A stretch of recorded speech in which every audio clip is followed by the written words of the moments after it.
Good afternoon, everyone. It's a bit wet today in North Yorkshire. I am Zoe Metcalf. I'm your Police, Fire and Crime Commissioner for North Yorkshire and York. And welcome to my public accountability meeting for North Yorkshire Police. So we'll turn to the agenda, and agenda item 1 is attendance and apologies. We've just got Simon Dennis, Jenny Newbury and Elliot Foskett as apologies. Agenda item 2, which is minutes of the previous meeting and any actions. Well, there's no actions, but the minutes from the previous meeting are recorded and published onto the OPFCC website and can be accessed there. So I'll now turn to agenda item 3, which is questions from the public. And we do have 3 questions today, which I'm going to read out all at once, get North Yorkshire to reply, and then I will wrap up at the end.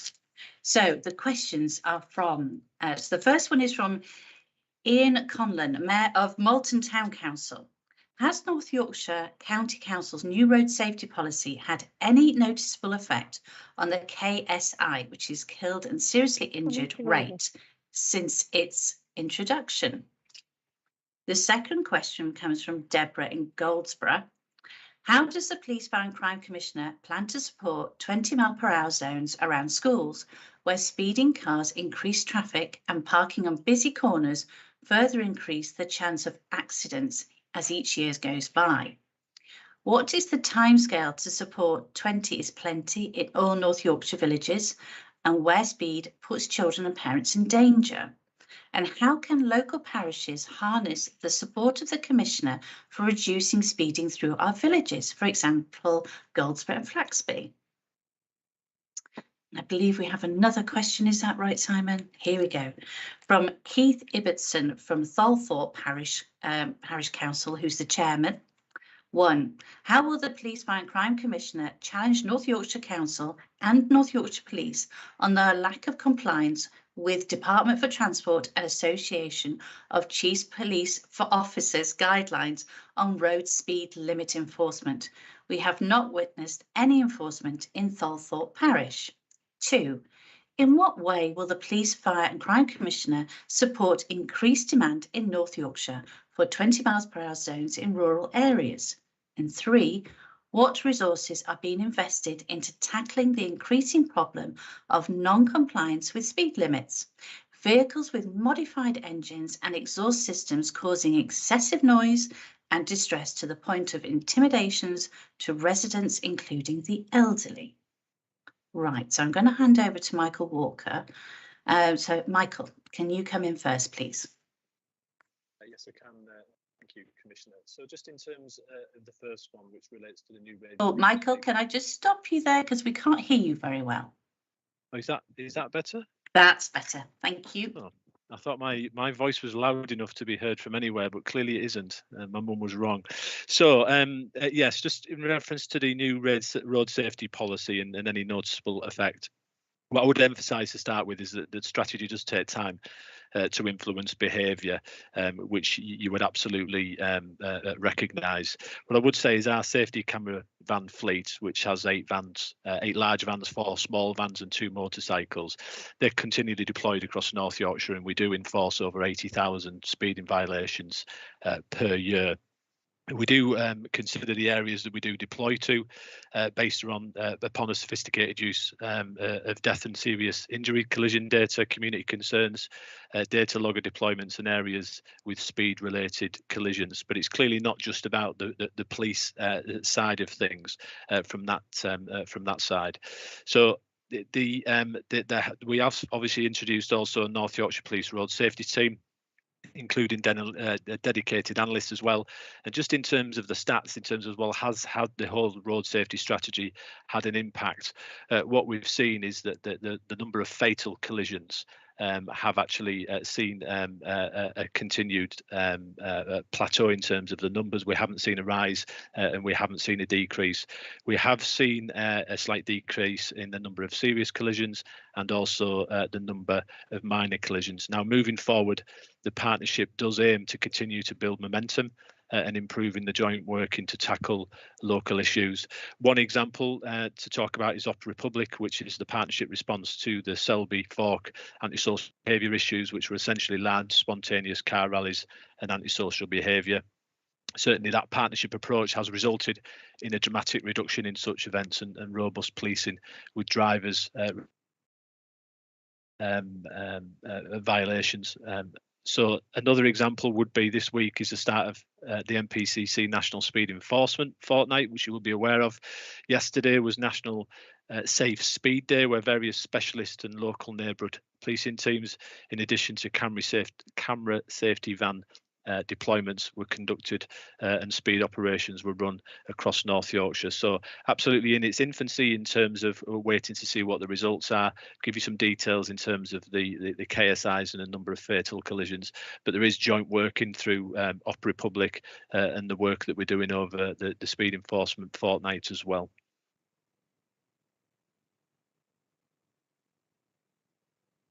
Okay, thank you very much, Michael. So as far as I'm concerned, thank you very much for the questions that have been submitted. I think the best course of action is to ensure my team respond in full to each person individually and parish council, and they're very welcome to come to my online advice surgeries as well. I'm very keen to talk to you. For your information, for road safety concerns which come to my attention into the office, I would be keen to ensure that all speed concerns are submitted to the Traffic Bureau first, that community speed watch has been considered, and that if either the local parish council have been involved and or the county councillor, I would then reach out to the Traffic Bureau for a history of concerns and actions.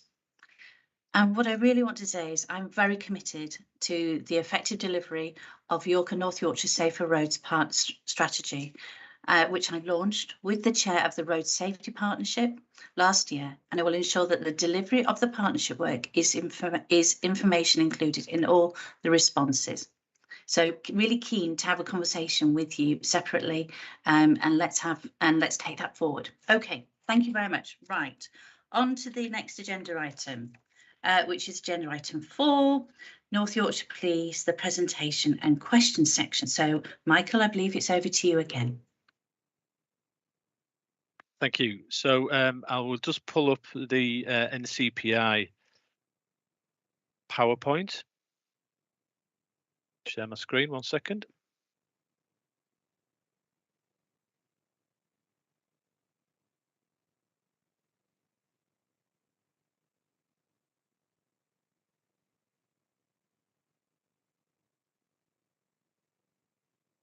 Can we see that? Can everybody see that okay?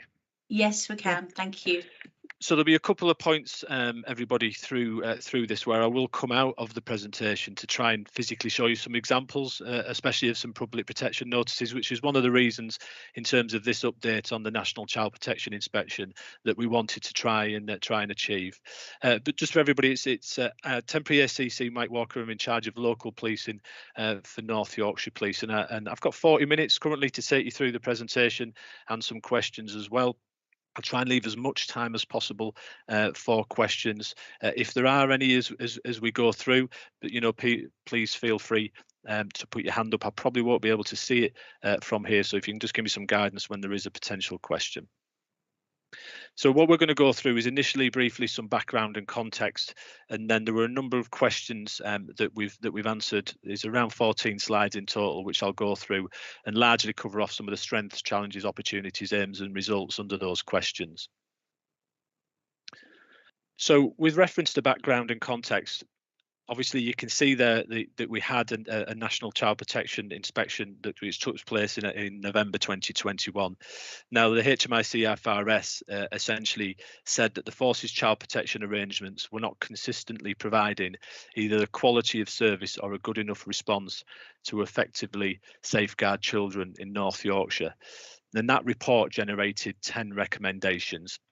And North Yorkshire Police fully accepted the findings and began work immediately on those.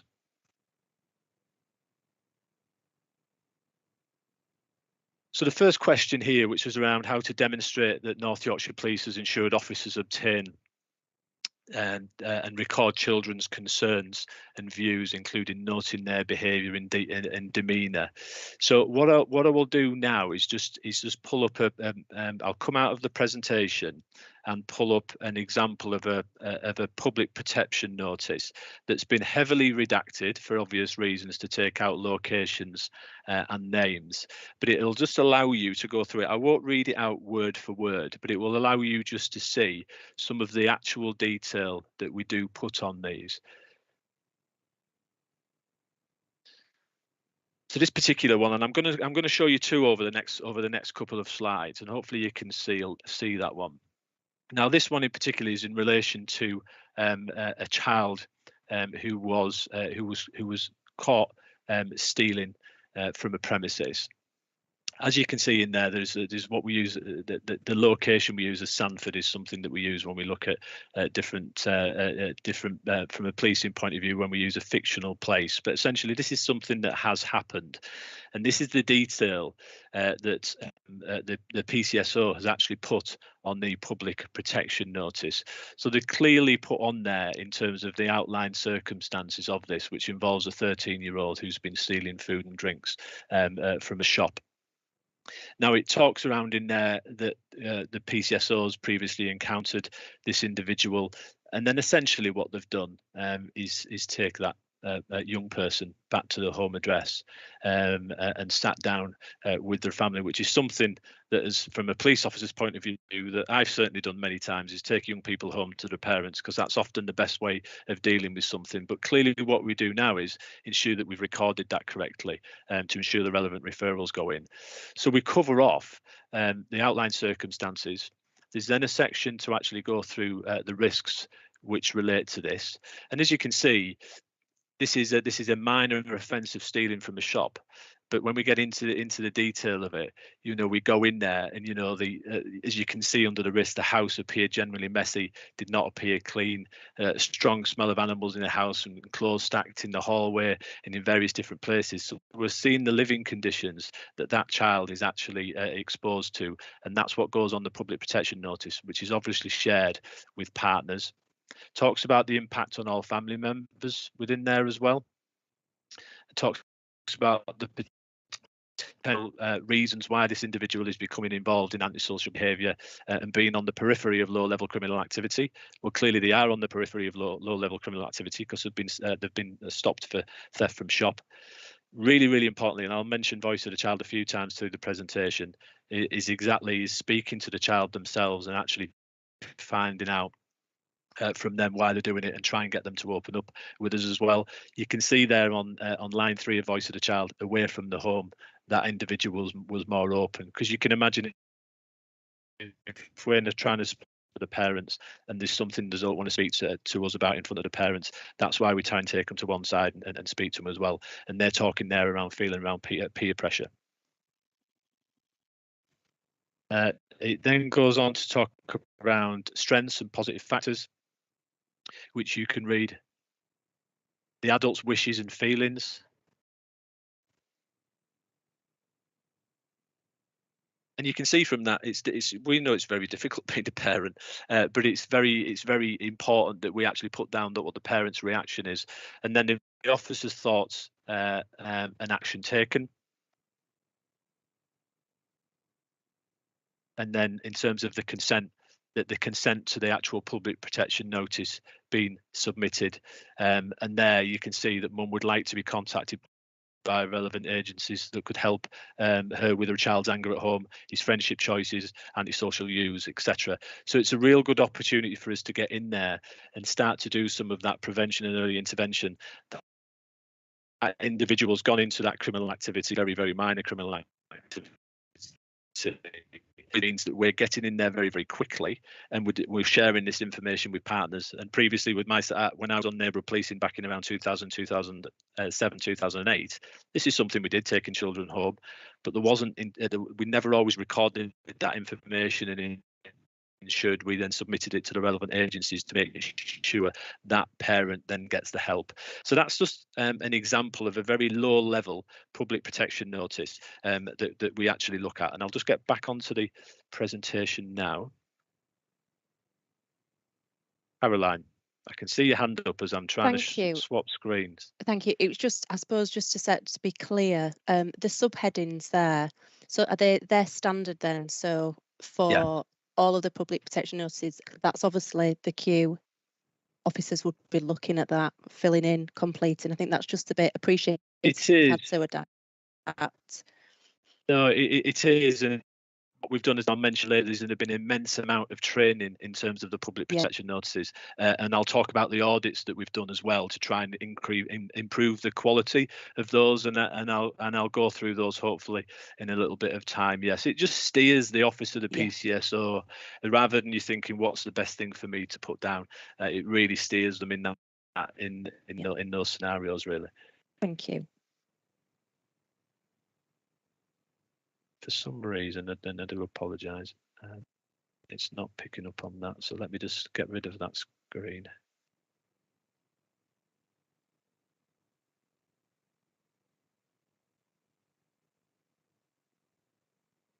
I would have done it. There was no way to do a link straight from the presentation, which is why I'm having to do it more old-fashioned way. And we're back on. Okay, so just under that area as well. So just in terms of the strengths, so the public protection notice or safeguarding referral itself, pro forma, has been successfully rolled out across the force, and it does alert officers to complete in the voice of the child, which is one of the key things. If you read the HMIC report, and you can read that online, is what they talk about. So ensuring the voice of the child is there, as well as how and what to record on there as well, which we've just mentioned, and then that's transferred onto the public protection notice and sent for screening with partners. There are obviously challenges in relation to this, so every officer, but saying those challenges, every officer across the force has been invited to attend a 30-minute masterclass, and Tracy Williams, who's our child protection coordinator, has run those masterclasses. And that's around how to use the pro forma either individually or as a shift and a team input. And she's done a plethora of those inputs, and just trying to capture everybody was really challenging. But it was completed, and then some additional master classes for those who missed out. And a big thank you to Tracy for doing that. In terms of opportunities, so Michael, could I just ask a question there? Were a good take up within officers of those masterclasses? Really good, and what that's showing now, and you've just, and I'll bring you on there. I'll bring in there. We've literally just completed about 4 weeks ago an audit in terms of the public protection notices, and 80% of what was audited was of a good standard. There was 80% there were PPNs. Sorry, 80% of all those cases there was a PPN submitted. In the 20% there was no PPN submitted. However, that information that would have been on a PPN was still included within the niche log. So what that means is our compliance to completing the PPNs is excellent, because it was exceptionally poor before. And of the 80% that were completed, the standard of the PPN was good. So the detail you saw on that shoplifting one was a really good standard. And we ask, and so yes, really good take up. Lots of people saying I've missed one, which is unusual. I've missed one. When can I get to the next one? Which is why Tracy put those master classes on. What we're also doing is the shift-based training days that we've started on the 6th of October. There's even again more inputs on the PPN. So we're telling people not once, not twice, not 3 times, but several times around the PPN stuff. So just in terms of the aims, there is, as I've mentioned, the PPN refresher at the start of each shift-based training day to bolster the knowledge.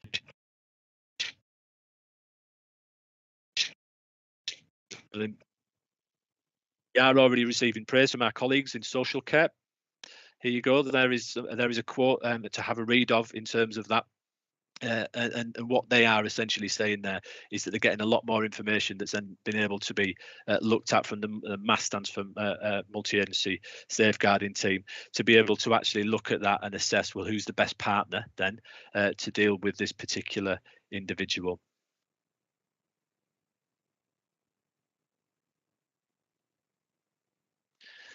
So moving on then to the next question, which is provide evidence that North Yorkshire Police are recording incidents involving missing children, and in particular understanding why they go missing with the appropriate risk assessment, and also provide example of how PPNs are being completed more robustly. I'll go through some of the strengths, challenges, and opportunities, and then I'll nip back out of the presentation and show you another PPN if that's in order. So in terms of the strengths here, so the management of return which is submitted when is located has now been updated to include the aware guidance and the voice of the child. And I'll leave that up for you to have a look at there. So this is basically what you see on the screen is what we give officers out. So it keeps prompting them in terms of what to think and what to look for, what to consider from the voice of the child. And if somebody especially is missing overnight, which is the one where it says that really will ring alarm bells, is that we're really focusing on those particular things. So where there are any additional safeguarding concerns, a public protection notice is completed using the pro forma, which offers far more detail into the child's missing episode, and are also used in weekly missing meetings between the police and partner agencies. So the feedback from those staff is that in the missing team, luckily, is that the standard of information has significantly improved on the management of return, as well as more PPN submissions for concerns. So we're getting more submissions for the concerns for children, and the actual standard of the information has improved as well. So this is a double-sided postcard that you're looking at there, and we're continually printing those and giving those out to individuals. So in terms of challenges, if we did have the capacity to do joint follow-up visits with our partner agencies face-to-face with a child, we may be able to do more prevention work to reduce the amounts of repeat missings, or do safety planning with children around these episodes. So yes, that's a challenge, but it's something that we need to look at, but we're reliant on obviously partner agencies having the resources to assist. In terms of opportunities, we are currently looking at the Children's Society being able to co-locate at Fulford Police Station once a week on a trial basis to look at what joint working can be done with our repeat missing children, because that's where we need to focus on, is the repeat missing children. The Children's Society are keen also to travel across the force to support the police in the missing team with some prevention work. As I mentioned already, the training for frontline staff started on the 6th of October. And that is also covering missing from home and exploitation, which will enhance the knowledge of frontline staff around these subjects. So we multi-agency working environment across the force, as I've just mentioned, where we want to better identify who that child especially may be more comfortable communicating with, because it's often not the police, and work together to put a wraparound care for each case, and certainly communicate this information via trigger plans to the front line for when a child goes missing, instead of different officers turning up to the same child on a number of occasions and is not actually stemming the flow of the amount of times they go missing. Because if we stem the flow and stop them going missing, there's a good chance we can reduce some of the risk around that. In terms of results, yes. Sorry, can I interject there? So how are we working well with our partners? So we must have had conversations about closer working, and how's that been welcomed, please? And have we seen a difference? Has that been implemented? Yes, it's absolutely been welcomed by partners, because essentially, partners need our information in terms of where those children have been, what the demeanour was like, and what their response was. We do have the missing from home team who are continually working alongside those partners and sharing information. At this point, I don't have any statistics to say the number of repeat missing from homes are going down, and that's something I can look at getting. But at this point in time, the feedback from partners is that there is a lot more focus from the police in terms of missing from home. They do welcome that. I think certainly when I've spoken to the Director of Children's Services from North Yorkshire, they have across the board seen much more information and much more data coming in, and much more work coming from the police to those partners on the back of the NCPI inspection, which just demonstrates that we are focusing on this area of work, but it is having an impact on partners in terms of extra demand that they weren't expecting. So those are conversations I will continue to have with the Director of Children's Services from both York and North Yorkshire to ensure that they have the demand to deal with any extra that we give them. Thank you. And just in terms of results, within the next 12 months, we do hope to have a new niche module. So niche is our records management system, essentially our computer system we use for the police. We want a new module embedded on the front line so that paper booklets, and yes, we do still use paper booklets, are no longer required, which ordinarily we normally scan onto the police system. So we just want to get some efficiencies in terms of that, and which will mean we get the information on the system directly, quicker, and it will also negate the need for a separate public protection notice. So there's some digital developments that are needed in that area as well. And I will just come out of the presentation and I will show you the other PPN I have for you to see.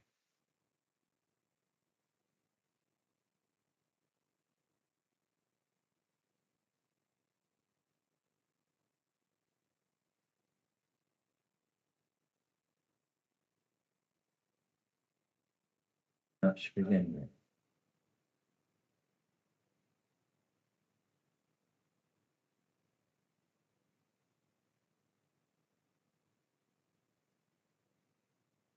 Excuse me 1 second.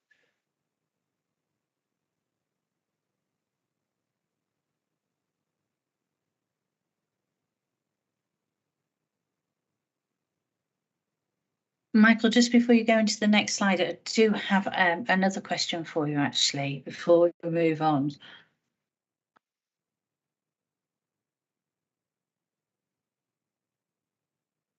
Yes, I've just pulled that up.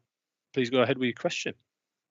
So when we think about you, NYP, in the multi-agency child exploitation, the MACE meetings with local authorities, you know, how have North Yorkshire applied its learning during these meetings? Like, how have you learnt from the local authorities about their requirements more, and examples of that from the inspection? Have they been applied?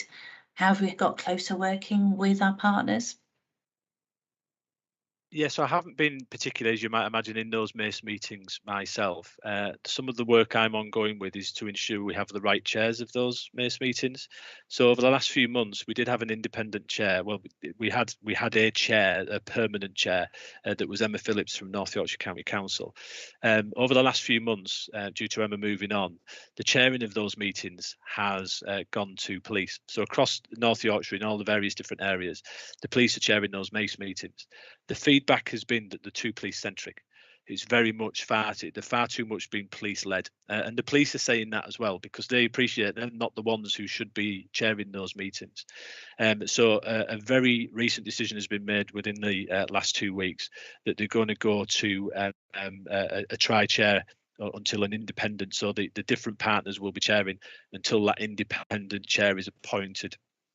So they're looking to appoint that independent chair within the next 3 months, and that's my biggest focus at the moment, is to ensure the right people are driving those meetings, because they are far too police centric, and that's one of the key focuses. Okay, thank you. So I'm not sure, can you see the new PPN that's on the screen? No, I'm sorry, we can't. Okay, I'll give it one more go. Can you see that now? Yes. Yes, brilliant. Okay, so this is another public protection notice relating to a missing from home. Again, what you've got there is the outlined circumstances of an individual who's gone missing from home. Previously, this individual, only 12 years old, previously has made their way across the forced border into Leeds, known for many incidents of antisocial behaviour. Alcohol found in that individual's room. Doesn't have a phone as well, which is from most 12-year-olds nowadays does have a phone, so doesn't have that phone to be able to get in contact with her dad. And again, appears to be, when you look at the risks, influenced by new friends, and her behaviour is declining. So this is exactly the point, the latest point, that we and partners need to be involved in this individual. She's got an impact on all the family members there. So dad doesn't know what to do and how to deal with her, which is what many parents would say in those circumstances. Tries his best, she doesn't listen, and does what she wants. States when he grounds her, she just immediately walks out and finds new friends. So this is the key thing that he also needs some assistance with that. Then you've got the voice of the child as well at that point. So speaking to that 12-year-old girl, very quiet, very shy, doesn't come to harm, she says, when she was missing. However, it's around, does she understand that the risk that she's posing herself? So it goes again through the strengths. Michael, the adult... just breaking up. Could you just repeat that bit, because you were just breaking up there? Thank you. Yeah, did you manage to cover, did you listen to the risks part of it? We kind of just got that. Ah, right, okay. So then it just covers the impact on the family members, and essentially, as it says there, the dad says he doesn't know what to do and he doesn't know how to manage, and he doesn't essentially know how to cope and how to stop this happening. And this is what we need to do, is manage manage what's happening to try and reduce the number of occasions where she goes missing, to reduce the level of risks to her. You can see there that the voice of the child is included. She clearly isn't saying very much, which is not surprising in those circumstances. It then goes through the strengths of the protective factors. So her dad is actively trying to locate her. So he's obviously worried sick, and he's driving around trying to find her, and he's open to help from social services. So that is obviously highlighted. I was talking about there was the adult's wishes and feelings. And saying that, you know, dad feels as though, yes, he does want help. And that's what we're looking for in these situations, is a consent of the parent to ensure that we can assist to partner agencies. So that is just another example, heavily redacted, as you might imagine, of a public protection notice which has been taken off the system and shared with you.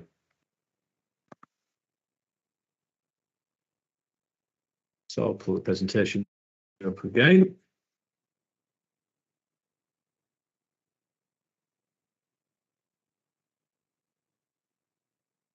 Hopefully you can see that. Yes, we can.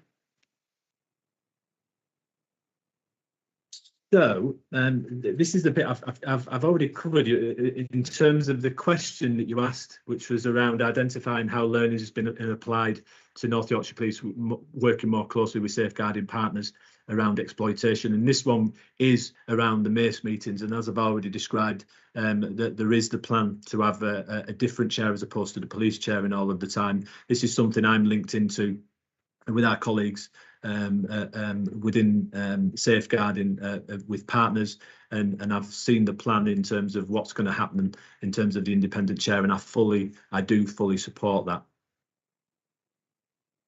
And the mention of the contextual safeguarding image on there is essentially, you know, we take account of contextual safeguarding as soon as that child steps out of the family home. That's when the work really goes on, looking at peer schools, what's happening in the neighbourhood, the community, what's happening in actual society, and looking at it from that contextual point of view, make sure that we identify all the risks with that individual. So the next slide is talking about the question of how North Yorkshire Police have progressed in allocating resources to help its CSE team improve its understanding of child sexual exploitation, in particular improving staff awareness, knowledge and skills in this area of work. So in terms of the strengths, and there's a couple of points you can have a read at there, but in terms of the strengths, the pilot child exploitation team, which is based in Harrogate, has a 6-month review early in December this year. Now, there are weekly accountability meetings that the team attend and discuss the high and medium risk victims, and the police inspector in charge of what's called our expedite team, which is a proactive team who disrupt perpetrators, also gives an update on the perpetrators and their activity. It's been identified that the training for the team needed to be dynamic and bespoke, and this was sourced using partnerships and other force area trainers, as well as our own staff. So what we've done is we've created a team and we've invested in that team. So they've had the voice of the child video, which talks about the AWARE principles. We've given them a modern slavery, which is a booklet which we go through with them when we're training them. We've given them access to a modern slavery victim liaison officer at the College of Policing, and they've given advanced training on child exploitation. There is adverse childhood experience, so there's ACE training which has been delivered, and that's to a level 4 accreditation through a funded pilot. They have an update in terms of training in terms of organised crime groups. That's a 1 hour input. The Children's Society have given child exploitation training. That's a full day. They've had training by West Yorkshire Police on county lines and missing from homes. And they've also had the DA Matters training as well. So an exceptional amount of investment into those individuals. So some of the challenges, so the team have reduced the number of victims that we were looking at initially that needed intervention. However, as their work is evolving, as you might imagine, more victims and perpetrators are identified. So currently numbers are at 25 with a broad risk. So 25 individuals with a broad risk of high, medium or low in terms of the risk of CSE.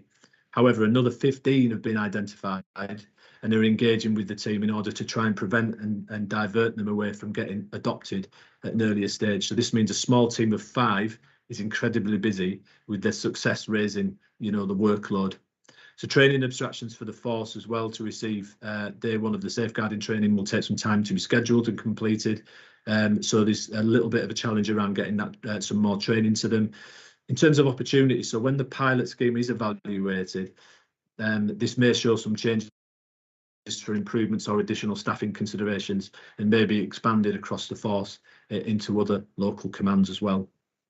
Michael, Michael, is it possible for my office to get a copy of that review, please, when it's completed? Yeah, absolutely. Yeah, I'd fully expect that, yeah. And I've certainly, Commissioner, asked various different questions on it because I'm keen to see it as quickly as possible, especially when it has resource implications as well. So the aim, if the pilot is successful, is for each area command to create a child exploitation team of their own. That would be ideal in the circumstances. However, this will be governed by staffing levels for each of the areas and where the teams would be best placed within North Yorkshire Police, due to such a large geographical area as well.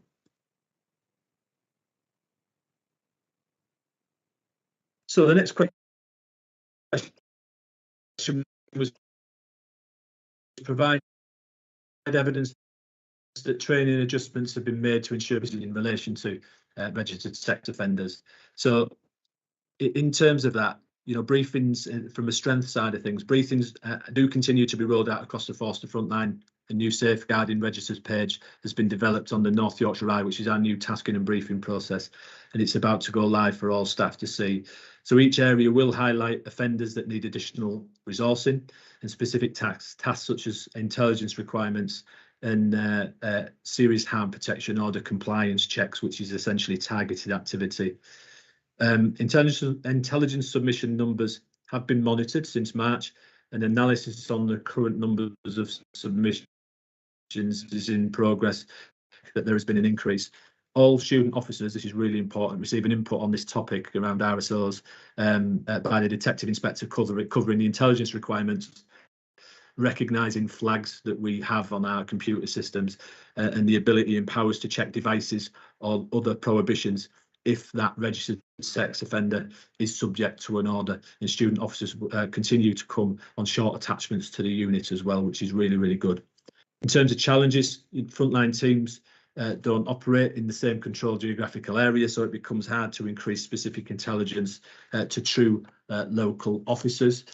But hopefully with the implementation of the North Yorkshire Eye tasking and briefing, that I expect will improve some of the intelligence sharing so everyone can see it regardless of where they work. In terms of opportunities, there is an opportunity to provide some face-to-face training to the frontline during shift-based training days as well. And this could cover what the offender management unit team do to manage offenders and how they can help intelligence and powers to check that particular RSO's device, because it's important that officers realise that they do at times have that power. Our aim is to utilise the training days to increase their knowledge on a whole host of safeguarding topics. The Detective Inspector in charge of the Offender Management Unit is aiming to launch a project which goes live on the 1st of November this year, and that involves the flagging of all registered sex offenders on the police national database. So this aims to enhance cross-border intelligence so it can be acted upon sooner, as well as identifying trends and potential additional support for individuals at an earlier stage. In terms of results, to have a knowledgeable workforce across all teams and work together, that's a definite result we're looking for. To have a fully embedded policy where all staff and teams act on the flags that we have on systems, the intelligence requests, and continue monitoring the compliance. And then some targeted activity becomes daily business, and police national database checks and results are considered in a swift and timely manner. That covers off what we're doing there around the registered sex offenders, in particular to that question.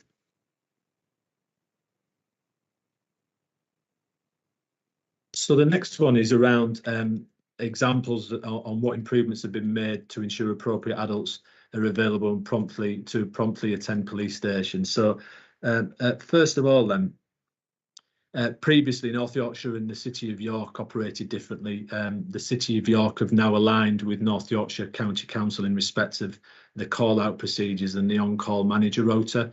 With regards to attendance times, City of York have now pledged to attendance within 1 hour.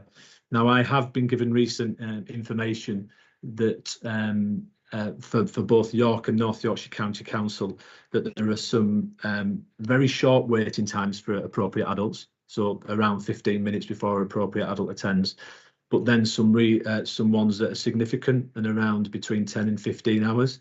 So I've asked for those to be looked at in particular, because there will be rationales in terms of why that person hasn't attended. But I'm also having conversations again with the Director of Children's Services from North Yorkshire County Council to ensure that the gaps in that provision is filled. And only this week I've been given information that North Yorkshire County Council are looking at using a third party to cover a lot of that appropriate adult call out. So I just need to check that, ensure that there's a plan in place for it as well. So in terms of challenges around this, there is still a challenge of geography for the force for the more rural areas, but the City of York is more manageable in terms of geography. They are now aligned with North Yorkshire County Council in respect of the call-out procedures and the on-call manager rota. Opportunities, so we as the police force can look at changing the culture amongst custody staff and officers away from the appropriate adult attending for interview only, because, you know, we're looking at, right, well, let's just get them in for the interview, but we can also look to improve the record keeping for the case, and where the appropriate adult attendance is delayed, know when and how to challenge with our partners around maintaining those provisions, which is what we've been doing, which is what I've mentioned with the Director of Children's Services. Our aim is to continue to improve the time taken for appropriate adult attendance at custody when a young person is arrested, and also to ensure that the young person interacts with persons other than the police as soon as possible. We want to improve record keeping and rationale around the attendance of an appropriate adult, particularly in identification of the relationship of the appropriate adult, which assists when the juvenile detention is reviewed as well. And the results, we aim to have a speedier process for children in custody and a clearer picture of what demand looks like for appropriate adult attendance.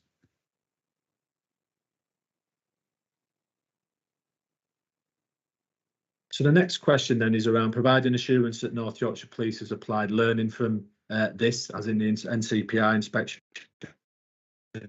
and the recent VSA, the Victim Services Assessment, to reflect and identify what works and what we need to apply. So in terms of the strengths from this side, all aspects of change and improvements undertaken because of NCPI are planned in and regular audits and dip sampling to make sure those changes are improving the service to victims. We have had a continual running gold structure run by the Deputy Chief Constable, and then a silver structure for child protection inspection, which is managed by myself. We have a continual running action log as well from that side of things, to make sure that we're continually identifying the gaps that were already identified and that we're plugging those and that we're providing evidence as well. Now, there are some challenges, so there's still more to do in terms of embedding the new allocation procedure for crimes and the investigative template as well.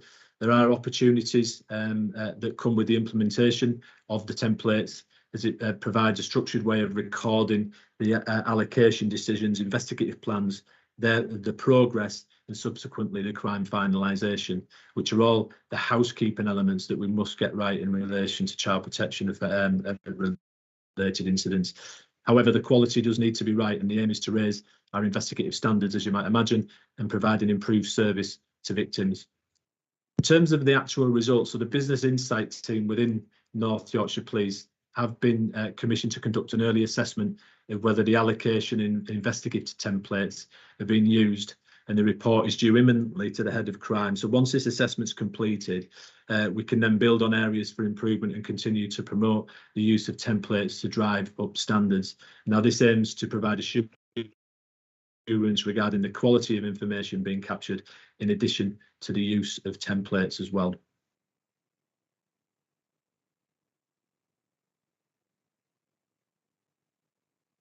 So the next question is demonstrate how North Yorkshire Police are working better with partner agencies such as Children's Social Care and Youth Offending Team to give the right support to children. So since the publication of the NCPI report, alongside the recommendations where actions have been set, North Yorkshire Police have been actively engaged with partners at every aspect of the recommendations where their support, partner support, is crucial. The Social Care Youth Justice teams, as well as the Children's Society and others, have actively participated in working groups to help us address the recommendations and make improvements, which I think is really positive.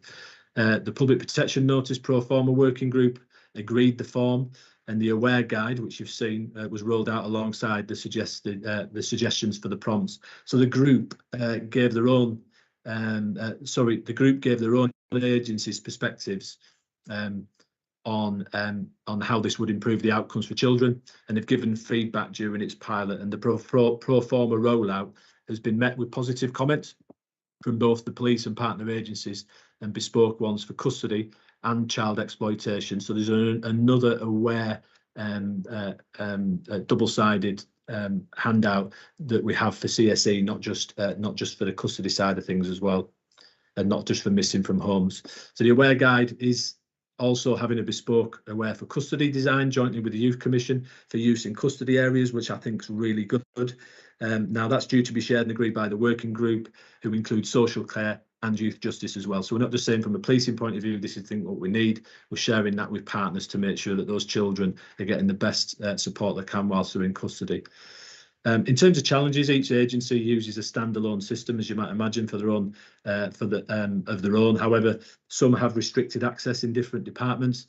If we were to work together in custody around safeguarding referrals, so the public protection notice, and who is best placed to submit them, so either police, healthcare professional, then we can have a better system of access for this to be done in a more simplistic way.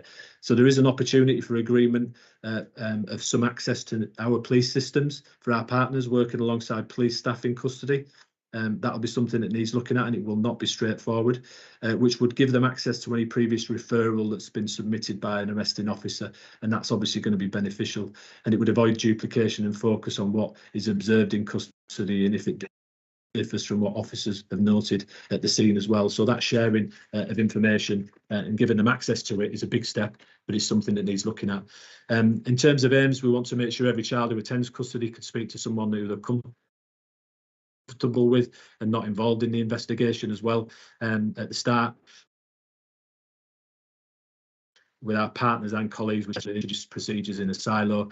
And in terms of results, what we'd like to achieve is the additional pro forma for different aspects of policing to assist frontline officers to record and obtain the right information first time for their referrals. This will mean screening can take place at the multi-agency safeguarding hub or within the multi-agency safeguarding teams, with all the information collated to give those deciding on an outcome for a child the best possible chance and the right outcome. This will then lead to earlier intervention and help those who are vulnerable and need protecting. So those children that are detained are listened to by the right person, can share any concerns that they have, and be provided with any support that they may need as well. There, just to finish on, is the Aware for custody. Very colourful chart that we have, which really, you know, for officers using those, the feedback is that they are really, really useful.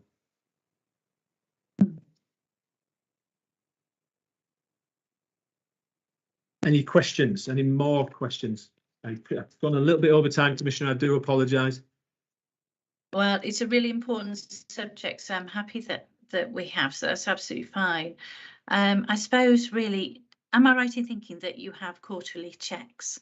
And it's important to realise, although you're working on a monthly basis with your partners about how things are going, but can you just tell us a little bit about the quarterly checks that you have as well, and the other areas that, you know, can you give us examples of where learning has been applied to other areas of the safeguarding too? Yeah, so the key for me, Commissioner, is certainly at the moment, since we're going through the inspection and we have a number of recommendations and a plethora of actions in terms of that, I'm really content that there's a lot of scrutiny and oversight in terms of how we add protecting children from a policing point of view, but also partners, because partners find it exceptionally difficult themselves as well to maintain that progress that's needed in such a growing area in terms of demand. So what I get is not the case of, well, these quarterly checks in different areas. We know that there's various different improvements that are needed. Our focus needs to be to get to the point where we're satisfied that we've made those improvements. That's when we can start to look at, well, actually, we'll keep quarterly checks on those areas. At the minute, we need to keep the momentum going so much and really continue audit what we're doing. So we're doing quarterly audits. Yes, we are. So we're doing audits of the public protection notice. We're looking at the MACE setup, which is why that isn't working correctly. We need to get that independent chair from that side of things. We're looking at from the missing from home. So these are some of the key things that the HMIC really focused on is continual work around missing from homes. I'm having conversations daily, never mind just every now and again dipping in, and I think that's the intensity that we certainly need. It's important to really point out lastly as well is the HMIC are coming back in for a re-inspection, and they're coming back in at the end of November essentially, but the first 2 weeks in December. That's really our time for us to demonstrate to them how far we've come, and then to identify if there's any more work that we need to be doing. So I think that's really key, and that's what we're working towards at the moment. But I notice that the DEP has put his hand up. Would you like to come in, Mabs? Yeah, thank you, Mike. It was just to give your voice a rest, because that was a very comprehensive presentation. Thank you. No, Commissioner, just to give you, in terms of a quarterly sort of governance that we have, it's actually bi-monthly. We run, if you remember, what we did very early on is put a goal structure behind this. So there's a clear structure around, and that's not about the command of this. This was about having oversight and the correct oversight at all levels. So at strategic level, obviously, I've got the goal responsibilities on behalf of the chief. In essence, what we've had in place is initially was monthly goal meetings, and there used to be fortnightly silver meetings, which previously to Mike was Lindsay Butterfield as the temporary ACC used to chair. We had another goal meeting yesterday. We did move them to a bi-monthly meeting because I was starting to feel much more confident about the effort and the momentum and the traction we were starting to gain in relation to each of the recommendations. We had a goal meeting yesterday where your office was kindly represented, and we went through each of the recommendations. So, and that wasn't because we've got an inspection coming, because we know it's the right thing to do to improve the service we provide to victims and in particular to children. The inspection is a byproduct of the service we provide to give us independent assurance on the improvements we've made or the areas that we still need to focus upon. What I was really assured about yesterday was that actually against each of the recommendations, there was clear progress. On one of the recommendations, for example, there has been progress, but the team are not satisfied in writing that recommendation off until they've done the independent quality assurance themselves. So that recommendation, it remains open for us. So, for example, one of the key things, if you'll remember, came out of the report was crimes being allocated to those that are trained or accredited. So the one was about the allocation of crimes. The other was about our officers being trained and accredited. What we do have now is those that had gone on to the training course and through the work that we've done is they've completed their portfolios, and we'll have a number of people who've gone through the completion of their portfolios and who will be accredited. In addition to that, those that have gone on the training course this year, they are in the process of completing their portfolios. So there's a really nice, strong, supportive structure around that. And then furthermore, we've got 2 further courses planned next year in relation to SkyDip, which is the overarching sort of training that we provide to child protection investigators, which is approved in professional practice by the College of Policing.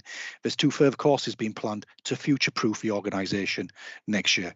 So we can demonstrate to the HMI not only what we've done about those that were previously trained and not accredited, but what progress we've made. So this is the level of detail the goal meetings are getting into.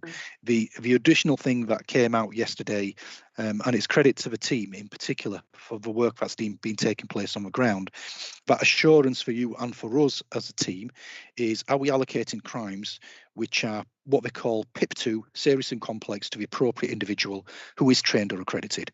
So the assurance work we did, we identified a couple of crimes being allocated for the right reason, but to somebody who wasn't trained or accredited. And we've immediately rectified that. We've then conducted a further piece of work to understand which other, what you would class as serious and complex crimes, are sat with somebody who's not trained or accredited. We identified 2 crimes in a particular command, but actually when you go into that crime, although in broad definition of serious and complex, it isn't. So we were happy where that crime investigation was sat because a thorough assessment had been done. So this is a type of intrusive assurance work we are conducting to make sure that our checks that you mentioned that are in place stand scrutiny and some rigour. And hopefully we're fairly confident that when HMI will come in December, they will see some of the progress that we've made, and that will translate into the findings of the report. Because that was going to be my next question, Mabs, and that's how confident are you that we have made significant progress to satisfy HMI? Well, I think first and foremost, I'm confident the progress we made is providing a much better service to victims and children as a result of what we put into place. And secondly, I'm fairly confident. You can never, you never know what's going to come from a HMI inspection, but from the structures we've put in place, the effort we've put into place, and the progress that I'm confident we made, I would be very surprised if it's not a positive report. However, I will still say there are areas we need to make progress on. And I suppose it's having and it's the reassurance that those areas we are making progress on, Mabs. As we know, this is an incredibly important subject, but we will have further conversations about that. Thank you. Oh, thank you. Yeah, right. Michael, thank you very much. That was really good. Thank you. Very detailed. Really appreciate that. Thank you. So moving on. So I am conscious of time as well. So agenda item 5, North Yorkshire Police performance update. And Mike, we're back to you again. So I hope you've had a glass of water. I have. Well, yes. Let me. Apologies for my technical skills. I thought I seamlessly went to and from last time, but I'm going to stick to one document this time, and hopefully it will appear first time round. Wonderful. That looks like it, and it's got the correct date on. So this is the performance report for the police for the public accountability meeting. So the first slide that we've got on here, the first couple of slides, as usual, are around the call handling. The first one that we've got on here is our 999 call handling stats. As you can see, you can look at the graph. For a number of months now, it starts to dip down, but then go above the average towards the springtime, and we've seen unprecedented numbers, as we've discussed many times before. The average speed of answer, importantly, there in September has been 15 seconds. In August, if you remember, it was 17 seconds. So yes, that is an improvement. Is it where we want to be? No, it's not where we want to be. So we need to be answering our 999 calls essentially in under 10 seconds. We want to answer 90% in under that. But essentially, we've got to be answering the call as quickly as possible. That 36-month average is at 18.87. And when you look nationally, we're very much towards the bottom of any form of league table that would come in from that side. An incredible amount of work has been ongoing, and Commissioner, I'm still running the gold meetings in terms of, and I held my first gold meeting as a temporary ACC around 3 weeks ago. There's another one due very soon as well. In terms of the recruitment, that is clearly still ongoing as well from that side of from that side of things, and I'm sure you may have some questions in relation to how we are getting on in terms of that. But first of all, I will cover off the 101 performance as well. So this is our non-emergency calls. So last month, our average speed of answer was well, just over about 4.5 minutes. This month it's 6.5 minutes. So we've made an improvement in the 999s, but we haven't made any improvement in terms of the 101s. The big focus for the staff in there is to get them straight away, as you might imagine. But clearly, you know, there was a high number of 101 calls there. But in terms of a monthly average, you know, over 36 months, we were less in September. So there's clearly been an awful lot of work done in there. But again, more improvements, because we want to be answering those 101 calls, 90% of them in under 2 minutes. And that's currently not where we are. Commissioner, would you like to come in at this point and just in terms of questions? Because I would. Mike, thank you so much. You know I'm going to do that, don't you? So Yeah. for me, you know, 101 and 999 calls have dropped, haven't they? But yet we still have, although there's a marginal improvement. You know, what are we doing, Michael, about this? Because, you know, it's really frustrating to see. I know how much work is going on behind the scenes. I know everything that's been put into there, but yet still, even with them dropping down, they're still not getting answered, you know, significantly quicker. Yeah, well, there are some, you know, over the last 2 weeks, we've had really high sickness. For example, I'll give you a short-term thing, really high sickness due to COVID. However, if we were up to the numbers that we needed to be up to in terms of our full-time equivalent and bums on seats, that sort of issue, which can be expected, albeit in COVID is a little bit higher, we should be able to manage. The fact is, regardless of the sickness element, we still need to continue the recruitment. We did set ourselves a target of the 26th of September, so a couple of months ago, to try and get to the 95 bums on seats full-time equivalent that we wanted to get to for the call handlers. That is still around 15 individuals off that. We're still 15 to 20 away from that. I haven't got the exact figure at the moment, but we're still a way off that. We can recruit up to 18 people on a training course at a time. What we found when we set that original target is that if anybody left in the meantime, or if nobody actually, or if the full 15, for example, didn't start on the training course, we were on the back foot already, unfortunately. And what we found is we haven't had full numbers attending the courses due to commitments of those individuals who had accepted employment with us, because they have to come on a specific date and they have to do that training course. And sometimes it's not fit with maybe holidays that they've had, etc., or other commitments. So they've delayed the start, essentially. Then we've had people leave the organisation through natural attrition by joining the police, going to different police forces, who locally, unfortunately, at times are paying more money for relatively the same job as well. So we do have that issue. There's also a differential in between the performance of the individuals within the control room. So that's something that's been looking at as well. I have set another target for the control room staff for us to reach as near to the 95 as we can by the end of December. We were trying to get another course in before the end of the calendar year. That hasn't been confirmed as yet. Need to have more conversations with our people service colleagues as well. I think we need to do more in terms of our attraction, to attract people to come to us, which is why we need to get the pay scales right, but we need to advertise better and we need to market better.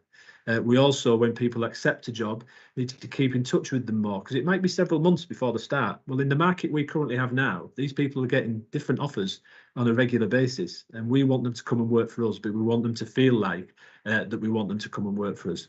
Yeah. So we want to make sure we give a really good service to individuals.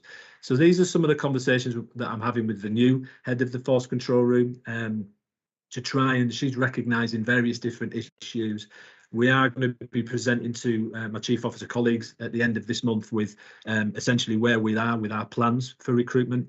Some of the key elements of work, though, the longer term pieces of work, to really understand demand, really understand what technology we need in there in relation to workforce management software, they're running through the channel board So those particular pieces of work are running through the channel board. There's papers being produced, lots of demand work being produced to really tell us how many people we actually need to service that demand and meet that 90% in under 10 seconds and 90% in under 2 minutes. That work is near completion. So that will be information that will tell us what we need. We still have the same issue of getting people in and getting them trained and getting them answering the calls.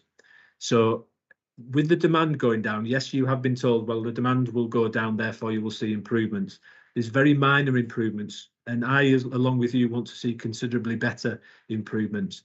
So we have continued to use overtime in there to plug those gaps as well. We are trying to use the performance measurements that we've got to ensure everybody's working to the optimum standard, and those that aren't are given coaching and support to ensure that they're able to answer calls as quick as possible. We're looking into the detail of the amount of time it takes when we finish the phone call and we do the admin, what we call the wrap up, to try and reduce that significantly so that we can get on to the next call.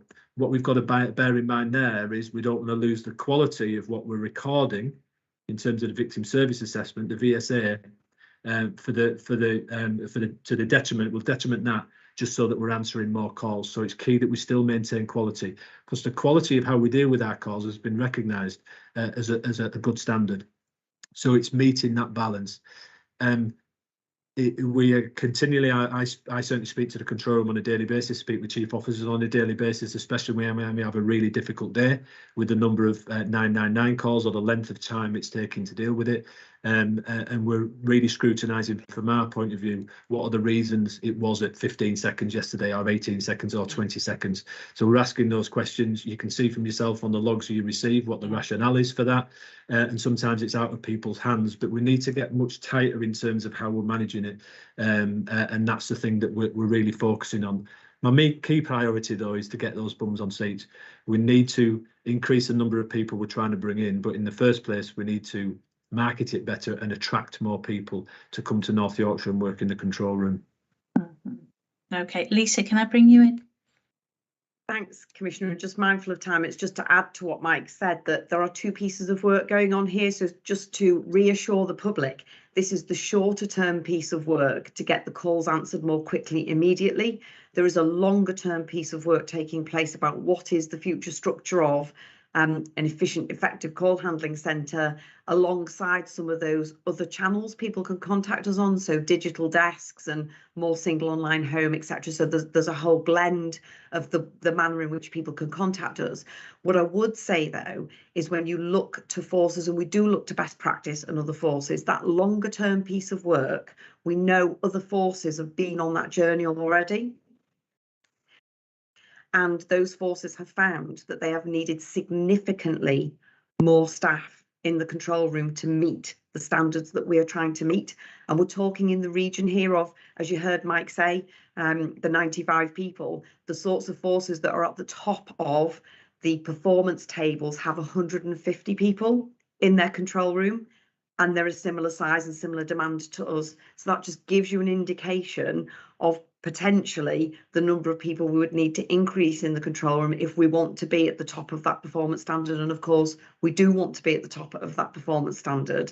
But of course, the length of calls are getting longer, the complexity of the reasons of people calling us, and then the length of time people are on the phone is longer. And as you know, we're doing a really significant piece of work as well on making sure we're answering the right calls to the right people, and there aren't other agencies actually that would be better placed to serve those people. So it's quite a complex picture, and I would just want to assure the public watching this call today that the shorter term solution that we've talked about just now, there is a longer term solution and piece of work going on alongside that in terms of the sustainable performance improvement and changes in the control room going forwards.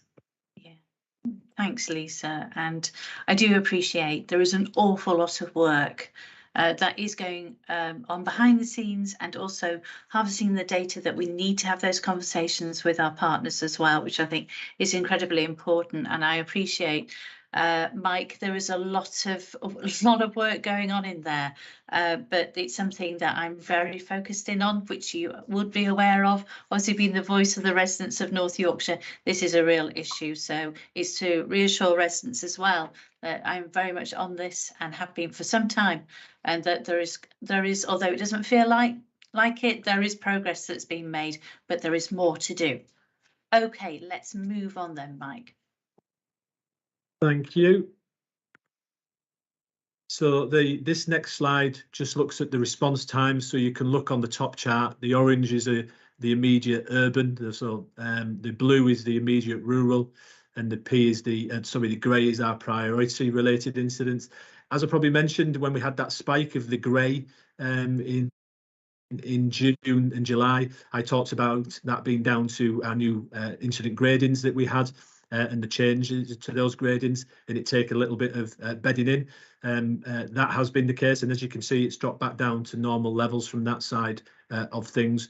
We are monitoring some of the rural immediate response times, because those are the areas where I have most of the concerns. So I guess across the county area, to make sure we've got the relevant resources to get to the more rural emergency calls. So that's one of the key focuses at the moment.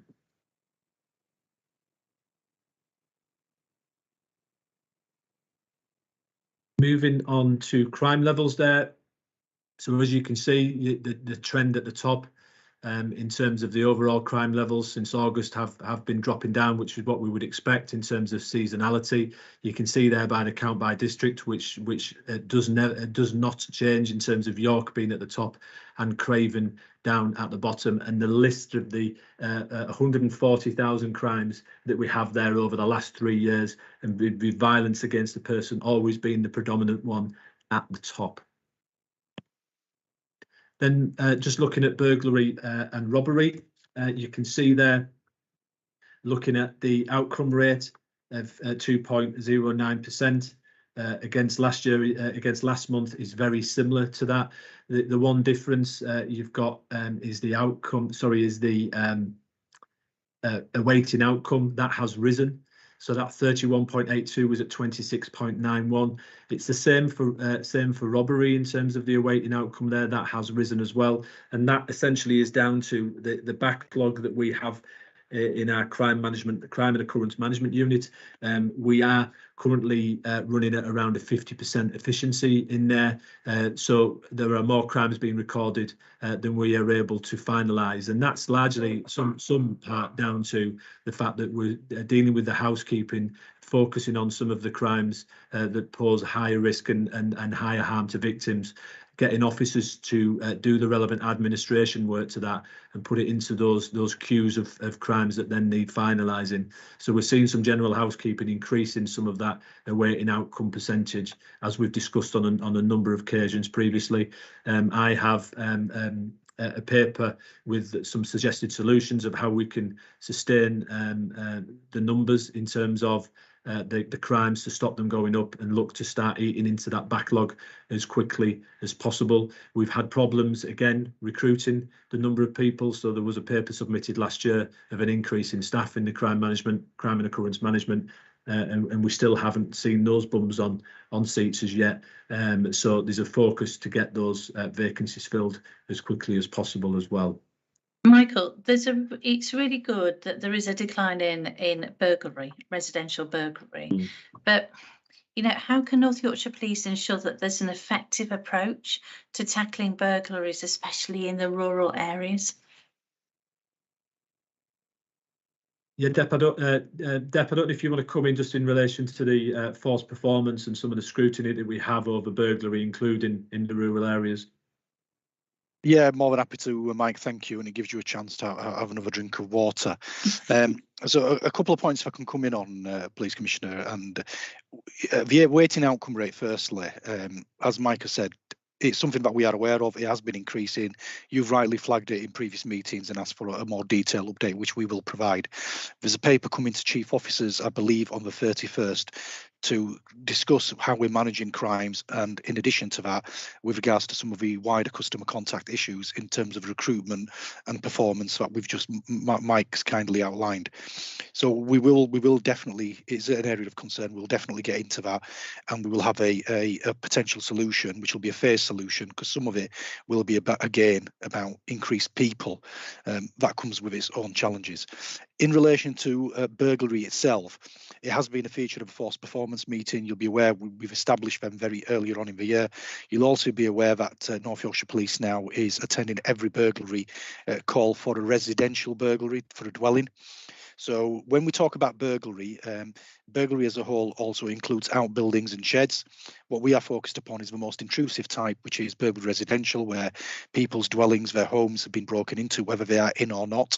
We have scrutiny over that on a daily basis through our force management meeting that we hold, the district management meetings that the commands have, and through our customer contact.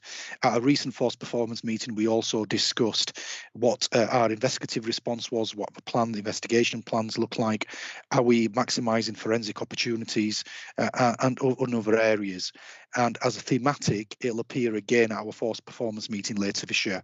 So there is the relevant scrutiny on it, although the outcome rate does talk about 2.9%. When you compare us over the last 12 months with all outcomes, we're in a healthy position compared to nationally. I haven't got access to the slide, which is going to appear at the next force performance meeting, which is tomorrow actually. So it is Friday morning and it's in person at HQ. And I know your office have an invite and we'll be attending that. So we will be discussing just as to where we stand nationally for things like burglary, robbery, rape, outcome rates. One of the things that's hidden, and we're potentially doing ourselves an injustice, is we are doing the work but potentially not claiming the outcome in time. So what's happening is the backlog of outcomes that we have to apply are sat in this queue. If you don't apply the outcome in the 12 months that the outcomes are measured, so by April, you have till the cut-off time till about June, you've lost them for this year. So that's one of the really important things, is the effort that we are putting in to get the criminal justice outcomes. We should get credit for them. And because we've got a backlog in our crime records occurrence management unit, the CROMU, we are doing ourselves a disservice, and we're unable to increase public confidence by telling the public the correct position we're in. So it's really, really important we get the housekeeping elements right to reflect accurately either the improvements we have made or the improvements we need to make. Thank you. Okay, and then the two slides there, or the slides, sorry, with two graphs around vehicle crime. The resolved outcome rate for violent crime, you can see it's 6.5, and for vehicle crime, which has always predominantly been low, at 1.65. Again, some of the awaiting outcome has increased, and that's the focus that we need to have from that side of things.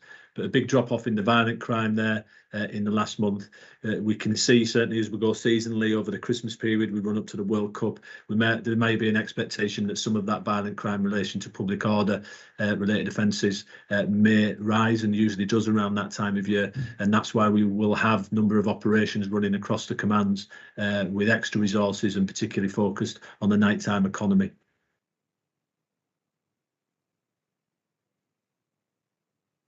Touched upon here a couple of times already, which is what we're wanting to look at to make sure that we get the results from this year in terms of our outcome rates. But the number of crimes that we currently have, and the percentage that we're awaiting outcome, that main one there being 23.61, which has gone up ever so slightly by 1% since last month. But there's an awful lot of crimes included in there, which is what we need to focus on. And as I've mentioned, we are looking at those types of offences as rape and burglary dwelling to try and get those outcomes as quickly as possible. But it's important to remember that we need to focus on the investigative standards of the officers attending those jobs to ensure that the victim finds out that we've investigated it, brought somebody to justice if we can, that they are given the outcome. We then need to obviously clearly be able to deal with the outcome very quickly so that we can get the relevant detection rates on there and the outcome rates so that, you know, we do maintain that public confidence as well.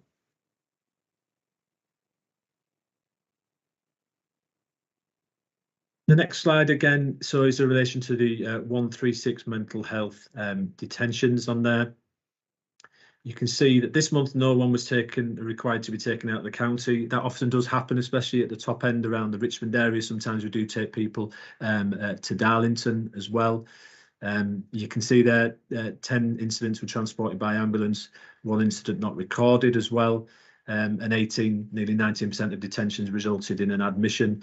I have been speaking to our North Yorkshire Tri-Service colleagues from health this week in terms of some of the issues that they are having with ambulances. The number of ambulances that have been stacked up at York and at Scarborough at different points is at significantly high levels, and they are finding it very difficult from a Yorkshire ambulance service. So they recognise that there's a high chance that we will be asked to transport individuals, and that's something I discussed with partners the other day to ensure it's something that's always on the table. Because obviously it's not the most appropriate partner from a policing point of view to be dealing with this side of things from a mental health detention. And then our stop and search data, which is the date periods from the start of October 21 to September this year. The variances there have changed, hardly changed, as you will see from last month.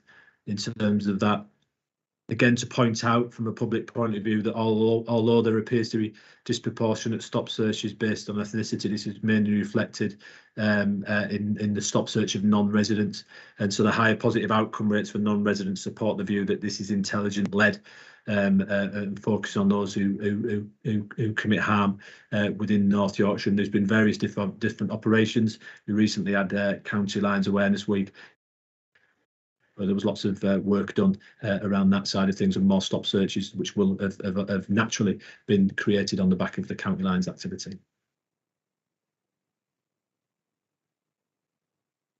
Again, the workforce data there wants to look at the police officer numbers, a long-term FTE target, which we are only 6 away from, and we're continuing to recruit student officers.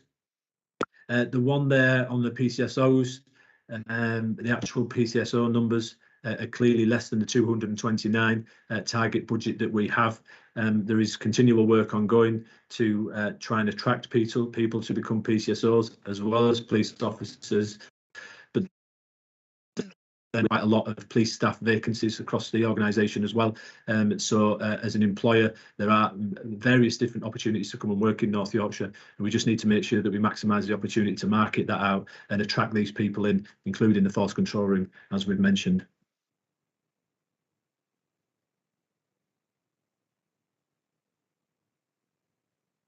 And that just the top chart table at the top just shows the trajectory of when we look to achieve the 1645 and go over slightly, which will then come down naturally with the retirements and attrition that we do have. And in terms of the PCSOs, those areas in red on the right hand side of the top table, the target number is obviously 229, and there needs to be some really focused marketing and recruitment now to try. There's a local police in ACC. I'm really focused on where some of the highest vacancy rates are across the county for PCSOs as well, to ensure that we backfill those areas to focus on the neighbourhood policing, so that if there isn't PCSOs in particular areas, we do have neighbourhood police in response, and we look to try and cover those areas by moving individuals around to make sure that the visibility is still there for the communities of North Yorkshire.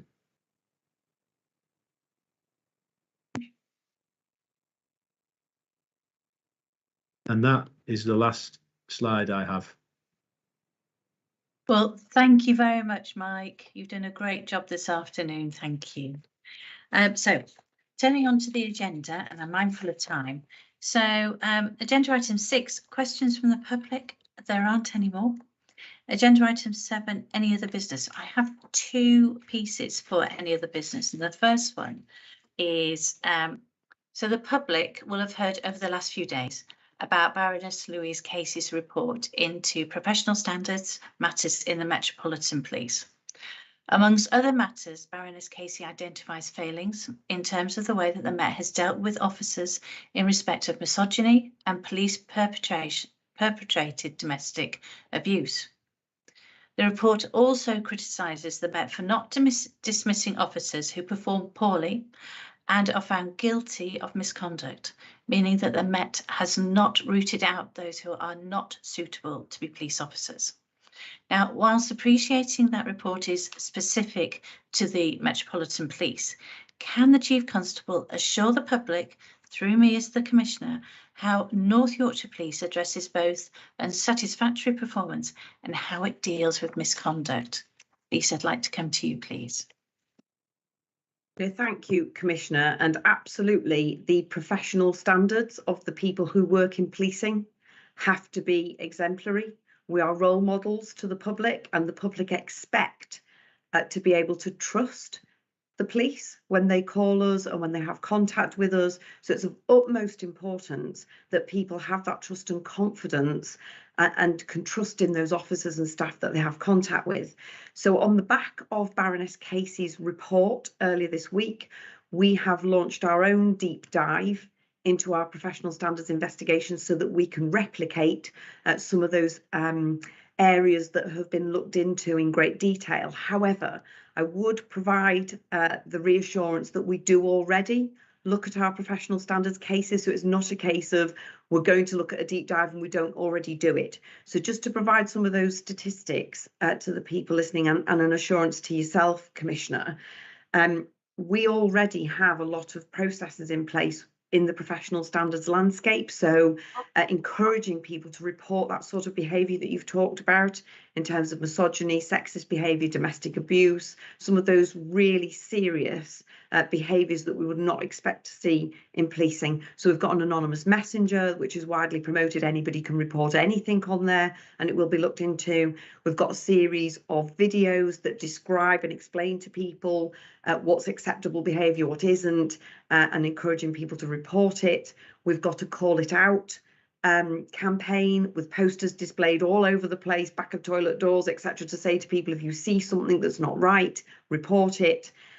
Professional standards provide a detailed input to all cohorts of student officers, PCSO new recruits, transferee cohorts, promotion courses, specialist training to relevant departments. So really educating people and speaking to them person to person about the standards expected of them when they work in policing. We do partnership work. We have a covert unit.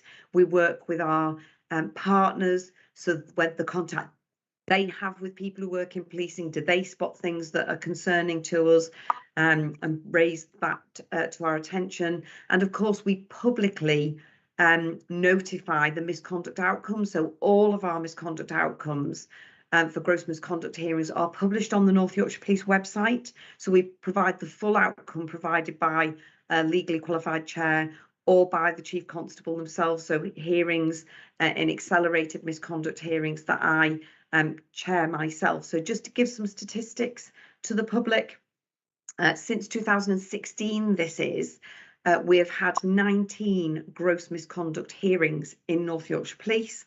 5 of those were chaired by a Chief Constable. 2 of those have actually been in the last couple of weeks chaired by myself. In all 5 cases chaired by a Chief Constable, all 5 officers have been dismissed or would have been dismissed had they still been serving and had not resigned before the misconduct hearing.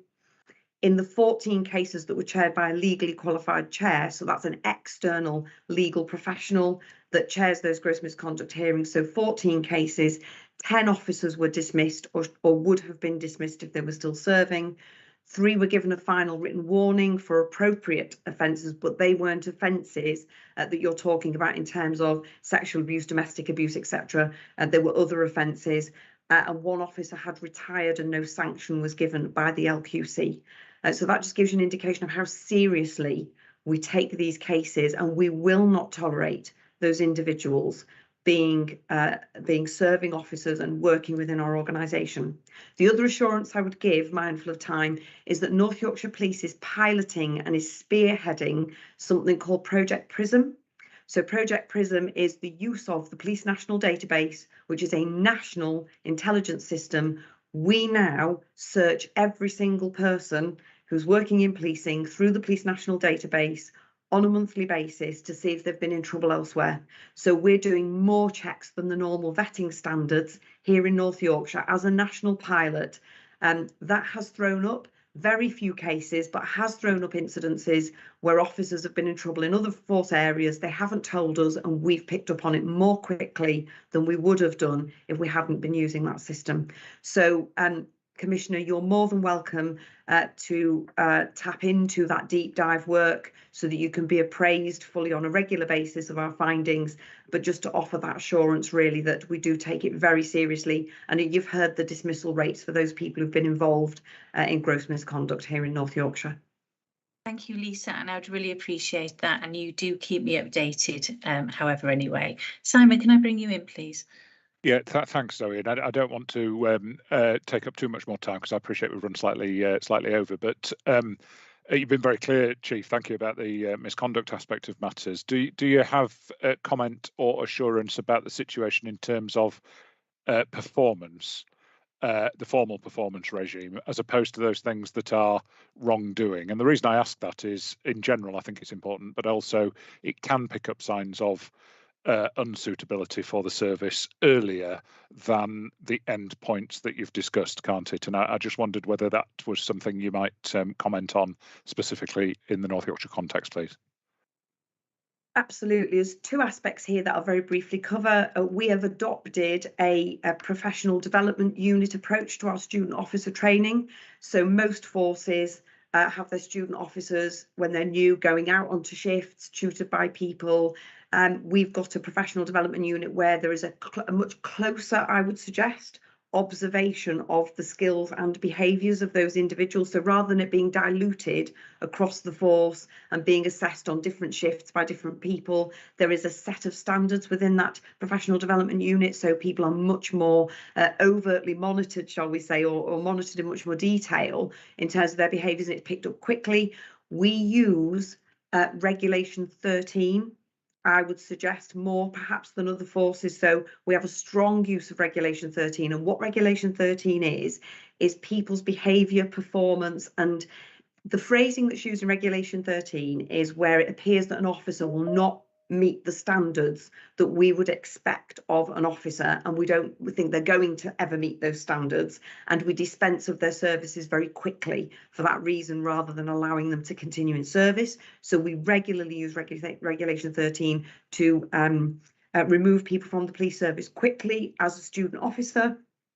And we also have adopted the methodology of performance requiring or practice requiring improvement. So this is where it doesn't hit the discipline threshold, but you don't then just ignore it. You actually identify those performance issues that might be the precursor to misconduct or conduct related behaviour, and those matters are tackled by the person being given a development plan or a performance improvement plan, which is the prerequisite to probably something more serious. So rather than waiting to get to the serious nature of behaviour, we use those practice requiring improvement performance notices to tackle that behaviour more quickly at the outset. So I hope that provides answer to your question. Right. Thank you very much, Lisa. I appreciate that. So the second part of the any other business is just that I wanted to say that yesterday was 999 Day, and that's to celebrate emergency services, opportunity to show our appreciation for those who work and volunteer in the NHS and rescue services. And I just wanted to say a huge thank you for all those that work in the police and fire service and those who volunteer who strive to keep our communities safe here in North Yorkshire and York. So thank you very much. Right, so that brings me to the end of the meeting. The next date of the meeting is the 24th of November. Thank you for everyone who's taken part and listening in. Hope you have a great afternoon, and I'll see you in a month's time. So thank you very much.